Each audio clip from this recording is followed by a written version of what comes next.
the one and only, the big hammer, the person who brings the heat every time he steps on the field. Welcome to the BearDegidio Full Experience Podcast. Glad to be here, man. How you doing, little brother? Oh, it is always a pleasure to talk to you. You can instill fear even to the lethalest of all animals. So it is amazing to be able to have you on this podcast. I'm glad to be here, man. Mike, what time, right? Oh, it's been years. I've known you since I was a little kid. We've been doing a bunch of these podcasts. We're going to dive right into it. What have you been up to lately? Because we've seen tons of moves from you. We've seen you playing all over the checkerboards right now, jumping people, kinging, like you're doing moves. What's going on over here? Just doing the team thing, the paint thing, the league thing. I mean, it's all good. You know what I mean? What's going on with your league? I'm just still doing the WCBI. I think, 9th, 10th year of doing it. Just doing it regionally out here on the West Coast, giving youngsters a place to come up and show themselves and get to that next stage. Now, you've always been one to want to bring up players and show people like a ladder to success in terms of becoming a top pro paintball player. I don't think you get enough credit for how many players you personally raised, personally had on payroll. I mean, you did things for players that no industry leader, no company would do at the time. So we salute you on that. Before we dive into that, what was your relationship with Aftershock, the Bushwhackers, and coming up as a player? Well, I mean, the Bushwhackers is where I got my start, right, with Ron Kilborn, like a lot of us did out here. And when we played that first Huntington Beach in the fans, we, made top 4 in the pro division. That was, a big step I think you beat Dynasty. I think you single-handedly waxed Greenspan in the face while he was just treading in sand. Am I right or wrong? Well, I think the advantage was to me in the sand, right? Slowed him down a little bit. I saw his shadow coming on the sand. And with that auto talker, I had about one shot to get off, and it connected.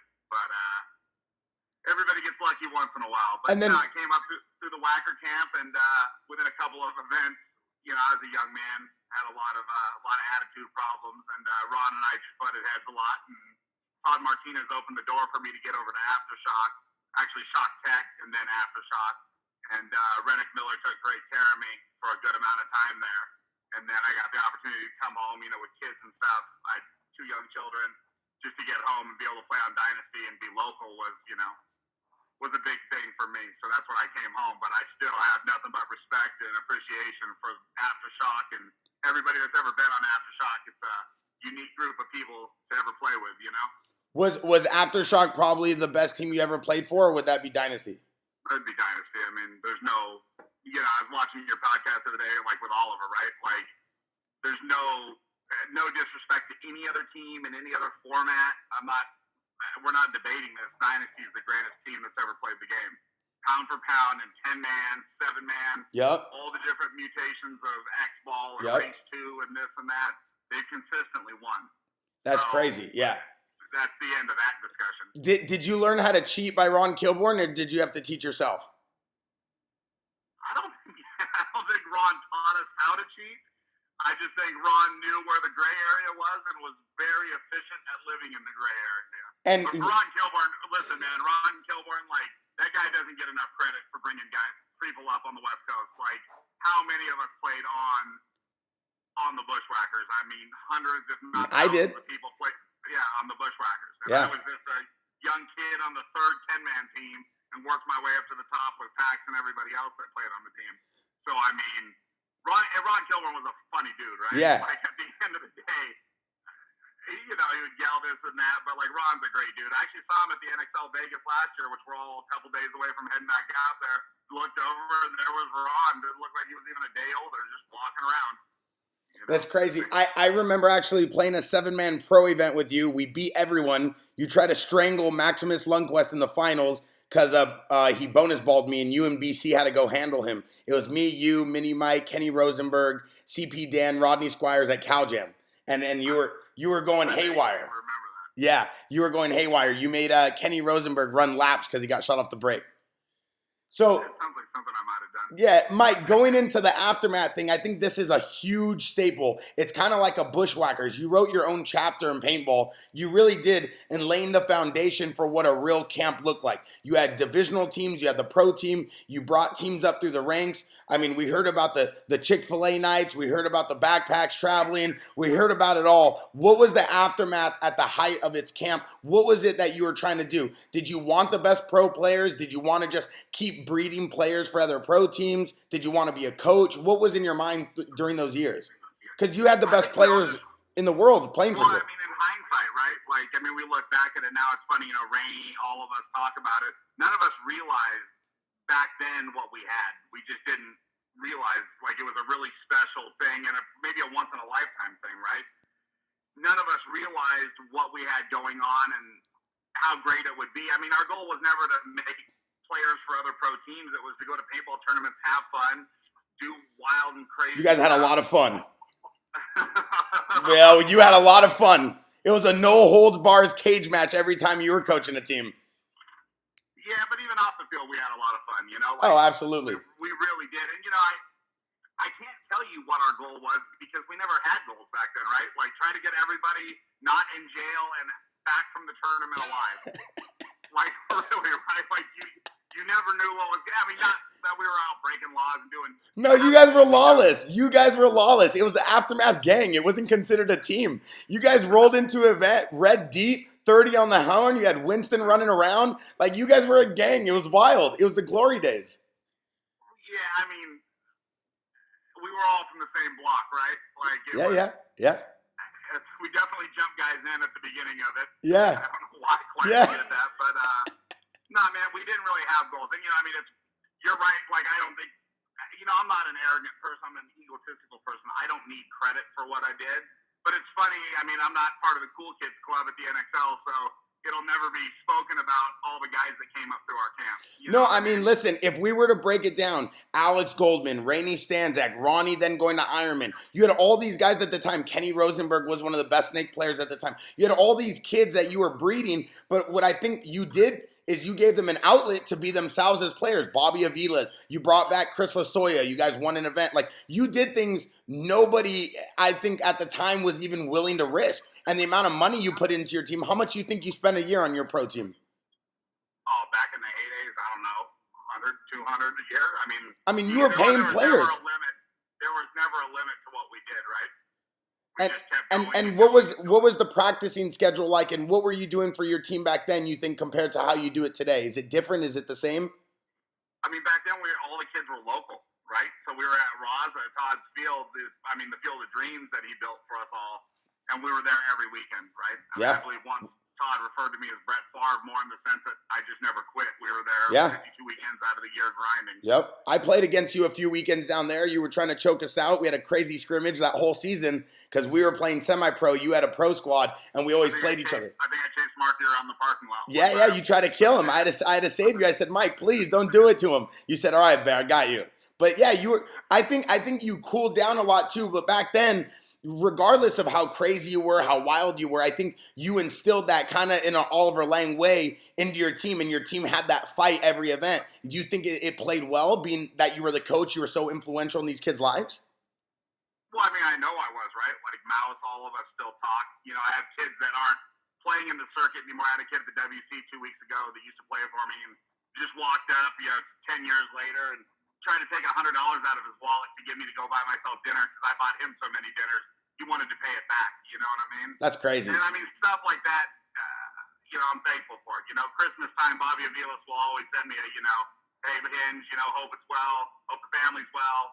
The thank yous, you know what I mean? Like, that's what it's all about, And then there's other kids that have gotten to the top that are completely ungrateful, but that's just who they are as human beings. Hey, some kids got to get sat. It happens. 6th man of the year. Mike, what's your relationship with the Dynasty guys and how that went out? Because you got to play with the legendary team, and then you turned into like a coach player. You also ran their second team when they had 2 pro teams with Todd. What was that relationship like going into the Dynasty camp? Because you have a little bit of that history with you. Well, I played with the team, right? So that helps. I don't know if anybody really coaches Dynasty, right? I think there's a chaperone. So Rusty's just a parental guardian signing waivers on the weekend, making sure no one gets hurt. Rusty's a really smart dude, right? I stepped down and he took over. My time had come and he took over. Yep. Listen, you take Rusty on any team would be a great coach. The thing you run into with Dynasty is the average IQ over there is so high. you don't really need to teach them much. Yep. It's just minimizing, if it's on a graph, you're trying to keep the lows out, right? You're trying to keep everybody at the top. But I don't think you coach those guys quite like that. It's just a different look on Dynasty. Let's just put it like that. You know what I mean? Like Ryan Greenspan's the smartest. Oliver's the greatest player. Ryan's the smartest dude to ever play the game. Still? Right? In my opinion, I'll take him any day of the week. I'm not saying he doesn't get shot. I'm not saying they don't lose tournaments, but I think back at all the conversations we all had, Ryan, Oliver, all of us, and there's things they said that today they still get me. You know what I mean? Like 10 years later, Ryan is spot on. Got it. Now, as a coach, did you enjoy coaching Dynasty more or playing for Dynasty more? Well, I think we all enjoy playing more, right? Got it. There's nothing better than, watching Oliver. Why did you step down then? You just felt it was your time? Too old, kept gaining weight, didn't want to get in the gym and big body bends.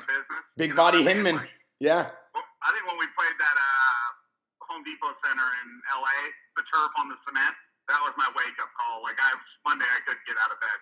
Wow. It was pretty rough, right? Wow. Like, I've always been a big dude, 240, 250, Yeah. like. No, yeah. You're up there. You're the tower on the field, dude. No one's messing with you. You've always had that, dude. You got the big body, new era fitteds. You know what I'm saying? Like we know what you're about. Mike, going into this season, who is your favorite team of the 2018 season in terms of the pro division? I know you have your Aftermath team playing semi-pro, but in terms of pro teams, who's your favorite team? That's a tough one, man. I like everybody.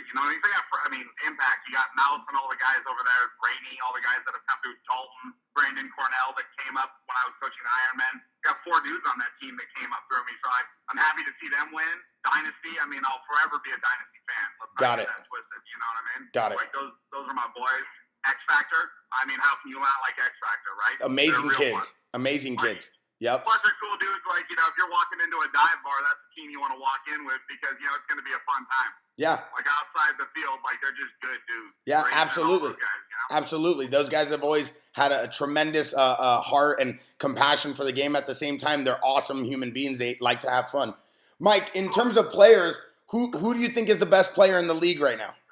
Alex Goldman. Without a doubt? You're just talking pound for pound impact. Yeah, I want to know who you think, if you had to choose one player right now, you had to pay him up to pick him up, who you picking up? We're not talking about anybody on my own team. I have A-Rod on my team, right? Mike, what are you doing right now? I see a lot of movement. I see you getting out of your car. Where are you at? Don't worry.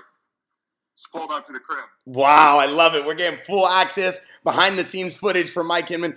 Don't get the address in there. We don't want kids hitting you up, even though I would be scared to go to your house during the night. But let's. They're welcome to ride through. I think half of paintball stayed at my house. Amen. So, Mike, you think Alex Goldman, hands down? Name me a player that's more of an impact. Fedorov's great. Archie's great. Ryan's great. But if you're talking about from a GM point of view, who's the greatest dude in the game right now? Like, who doesn't take Mouse if you're looking, you got to win 1 point in overtime.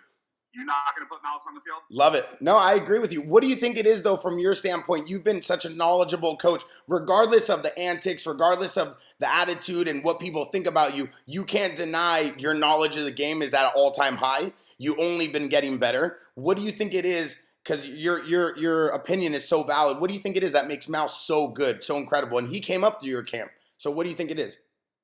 Mouse just refuses to lose, right? Got it.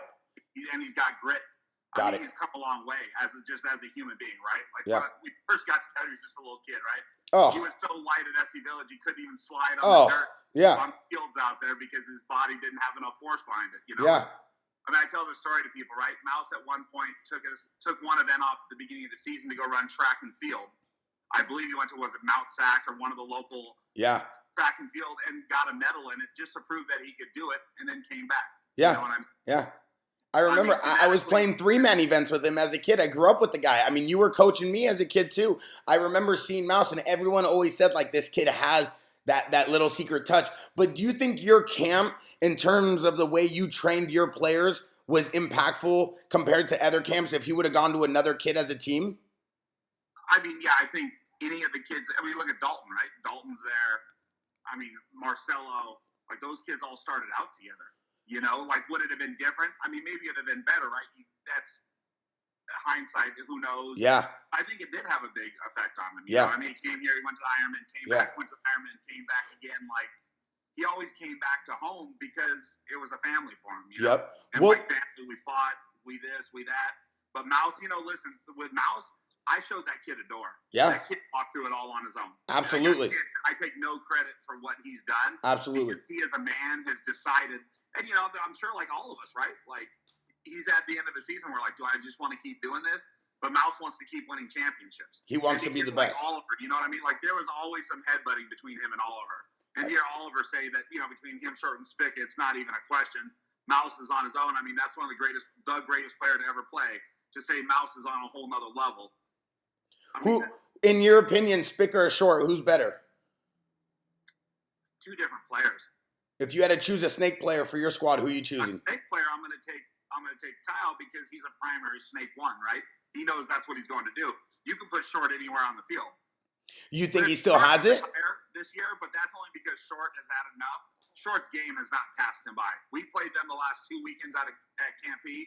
Short's nasty. Still got it. See, we haven't heard too much positive feedback on Short. We haven't heard too much positive feedback on him. Anybody that thinks Short isn't a top-level player is a fool. That's crazy. I love it. I agree. I think Short's been at the top of his game for a long time. He was one of the original snake players on Ironman. I remember that weekend they picked him up. He was playing with OC kids and playing cow jam events, and then they just picked him up with Jules' foot.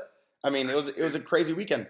Short's a great player. I mean, I talked to him at the beginning of the year, the first practice. I was like, is this really the end? And he's like, yeah, I think so. Like, I just got to move on with life. Like, go get a real job, make some real money, do that kind of stuff. But, I mean, you know, it's like an NBA, like Kevin Durant's the big dog, right? Or James Harden. But, I mean, there's other dudes out there, Draymond Green and Klay Thompson and the rest of the dudes on the Warriors that are all A-level stars. Just because he doesn't get the cred for it. Like, we all know that dude's the glue that helps hold shit together, right? Mike, in terms of playing events, what was your favorite event you ever played, personally? World Cup, the first year of the ride was that 2009, 3, I don't know, whenever the Russians came over and we beat them at World Cup with Dynasty. It's probably my favorite year. They beat us in Nemacolin. We got second. We all came home a little salty and then went to World Cup and proceeded to pull it out. I got jumped during the finals in Nemacolin during your game. And then we came back to SC Village, and I remember you guys all huddling up together and figuring out how to beat that. Oliver was talking about the Russian feud, and then you guys came back and put the beat down on him. It was an amazing year, absolutely. I mean, it's just a good, healthy competition, right? Like, they beat us, and we didn't think we could be beat. That was my first event, was like Nemacolin. And then it was like, all right. I mean, it's good. You know, you need that, right? Impact needs a team right now, like Dynasty or somebody, whoever it is, to give them a run for the money, because that competition brings the best out of everybody.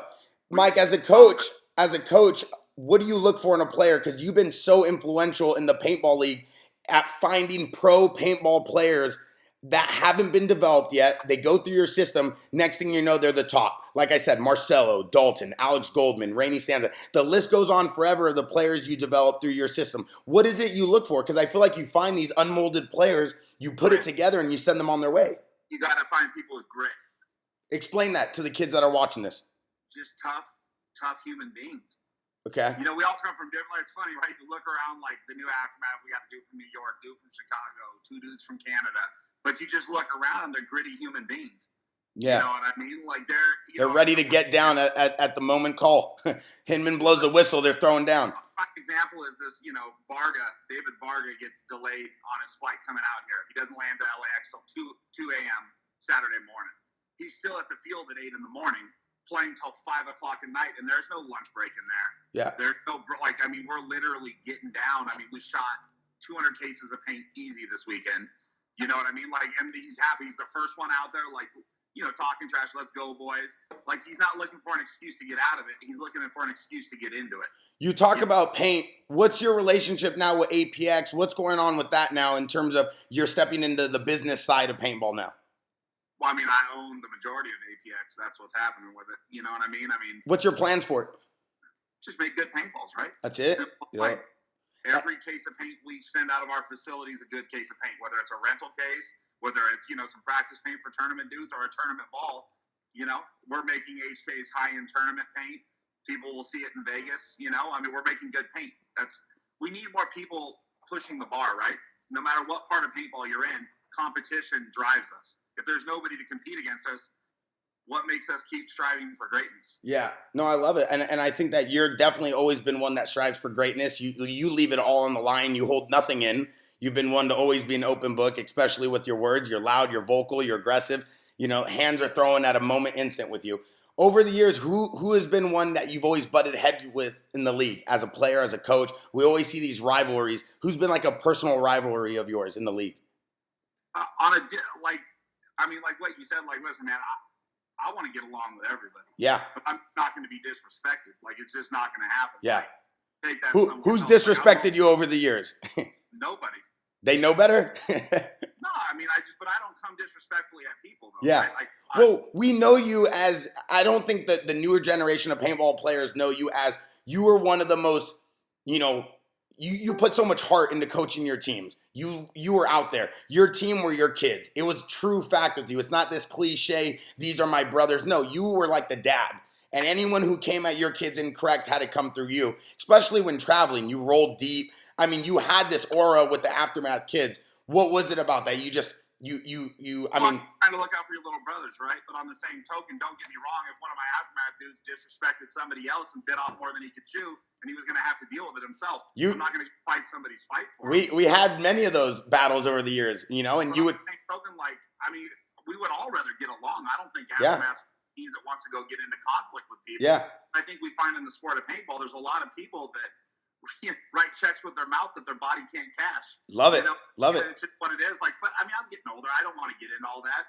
But on the same token, it's crazy in paintball, right? There's these kids that are just punk ass kids that want to disrespect older people. No, you put them in the dirt.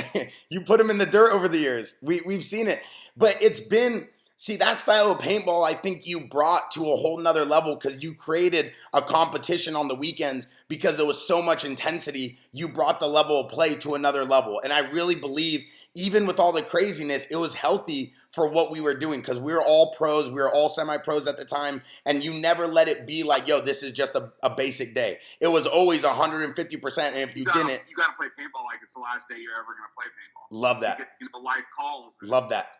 It might be the last time you ever do anything in life, right? So if this is the last time I'm going to go to the field, I want to go at 110%. And if that's the last time I ever walk out there, I can walk away being like, yeah, I left it all out. No, I love it. What's your thoughts on the Russians? We've seen them play for years. They, like Oliver said, they travel in clusters. Now they're on heat. It seems like they're coming towards the end of their careers. They're getting older. What's your thoughts on Malloy, Fedorov? We don't really discuss the Russians too much, and you had a chance to play against them, over the years, and you've seen them as a coach. What's your thoughts on them? Well, the three Russians on heat, you're talking about Sergey, Fed, Mishka. And then those three dudes can keep playing as long as they want. You think they've lost their touch? Kids and families. Do you think they've lost their touch at all? No. So what do you think is the reasoning why Heat can't be, that dominant impact with that squad that they have? I mean, Heat won an event last year out of 5. I mean, Dynasty won 1, Heat won 1, right? Let's be real about it. It's not like they've lost a step. I mean, I think that wall was tough, right? I think we're going to see this year without that wall and the modular bunkers. I mean, the modular bunkers by the NXL is probably the greatest upgrade kit we've seen in 10 years, in my opinion. Got it. What do you love about it? Well, it's just there's more lanes, right? You got this wall sitting in the middle of the field. It flattens the tip of the spear. You can't go cutting through the middle of the field like Oliver in his heyday, right? Yeah, the guy could run through and shoot 5 guys. Stand up, his head would turn sideways, and he'd see the yellow brick road going through the field, and he'd go. And, love that. We'd all watch it, we'd be like, wow. In today's time, who do you think resembles Oliver the most on the field? That style of play. Long talked about that. The thing is, I don't think there's any teams like Dynasty, right? Like Dynasty to me, like Oliver, the Bulls back in Jordan's heyday. You had a dude like Dennis Rodman. All he did was rebound the ball because he had such great players around him. That's all he had to do was get boards, toss it to Pippen, MJ, Kerr, whoever, and they were shooting the rock. You know what I mean? I love it. I love it. So in terms of players and in terms of what you're seeing going on in the league, we got Johnny Bag of Donuts walking in right now into the BearDegidio Full Experience podcast. In terms of what you've seen going on in the league, who do you think is going to be the most dominant team this year, Mike? Impact. Impact? Why wouldn't they be, right? They won a championship last year. They had no turnover this year. How can they not be a great team? Johnny Bag of Donuts, you want to say hi to Mike Hinman? Big Mike Hinman, what's up, brother? What's up, Gio? How you doing, brother? We are live on the podcast. We have special guest appearance, Johnny Bag of Donuts. You look good, Mike. How crazy is it that Bear's getting to where he's at, right? It's crazy. It's crazy. What's going on with the world? And Mike Hinman's breaking the internet right now, and you're interrupting. Take a seat and enjoy the podcast, please. It's good to see No, you. no wait, no line. Mike, we're gonna. Hey, you know what? You want to hear something? What's up? Your dad told me one time, right? So we're talking. Again, I'm a younger man than I am today. So your dad tells me we're talking about X-Ball in its first state when we were shooting 150 cases of paint. And your dad says to me, he goes, X-Ball in its current state will never be successful if you have to shoot more than 30 or 40 boxes of paint in the prelims, right? And I'm thinking, Gio, at that point, I'm like, Gio, you're out of your fucking skull, dude. You're calling them boxes of paint, not cases. You're crazy. Come to find out, as we get to where we are today, Gio was 100% right. Nobody could sustain playing a format that shot a skid and a half of paint in Division 4. 100% correct. I tell people that all the time, Gio. I always tell people. And you know what I tell everybody? You're one of the best promoters of paintball in the history of our sport. Because you're passionate and you have balls. And not a lot of people have both together. That's it. We've been talking about it. The Mike Hinman intensity. When he drops the hammer, it drops. AKA Mike the Hammer, AKA Mike the Hinman, AKA Mike ends the game. Because that's the way it goes down. Mike, one more question. Everyone knows the rules. Going into this season, you have Mouse, you have Aftermath, you have APX going on, you have WCPPL, you have your leagues. What are you most excited about going into probably your 25th, 26th season of paintball? I mean, all of it, man. Like, I enjoy showing up at the field on Saturday morning with all my brothers and playing paintball. I enjoy making paint. And, I mean, what's crazy, I know your dad knows the quality of paint is trash these days. Like, across the board. I'm not putting one company on it. As a whole, we wonder why paintball's not as fun as it used to be. Because the paintballs aren't good anymore. Like, we're really going out there, like, your first time when you were a kid at SC Village shooting an autococker or whatever. I remember those days. Could you imagine if you couldn't hit the broadside of a barn on the double crack, No, the double laydown field. I remember you running down the field, bro, getting wild with the bushwhackers. But could you imagine if you couldn't shoot anybody across the field? I'd lose my mind. We wonder why. Because, I mean, in my opinion, just one man's opinion, I think the paint quality's hit the floor. I don't think I think we're having a hard time retaining people. Paintball's fun. It's the best. Do you still love it? Do you still love playing? You still love coaching? I don't know if it's the playing thing. Again, like the current tournament style, I don't really love. You know what I mean? Because for me, I'm a big dude. I can't play on that field. Yeah. No. As much as they say they brought it so big guys can play again. Yeah. No. Do you think you can get out there and still hold it down? Wax Greenspan and he's running through the field? Dude, Ryan's nasty. You think you still have it though, Mike? You think you can still go out there and drop the hammer? Well, I know I can still play the game, but can I shoot Ryan? 100% I can. Will Ryan shoot me 10 more times, but will I shoot him once? Probably so. Okay, 1 versus 1, winner takes all, you versus Paxton. Who's winning? Oh, man, Pax is the man. He's taking you down on that one? Probably so, dude. Really? What about 1 versus 1, you versus Dave Baines? The guy's big. I don't know if he can still run, but he's an excellent mind. You think you can beat him in a one-on-one? I mean, I'm sure Dave and I would be across the field on each other shooting 13 pods, seeing who's going to look into one first, right? Who's dropping in the balls over the center little modulars? You or Baines? You know what?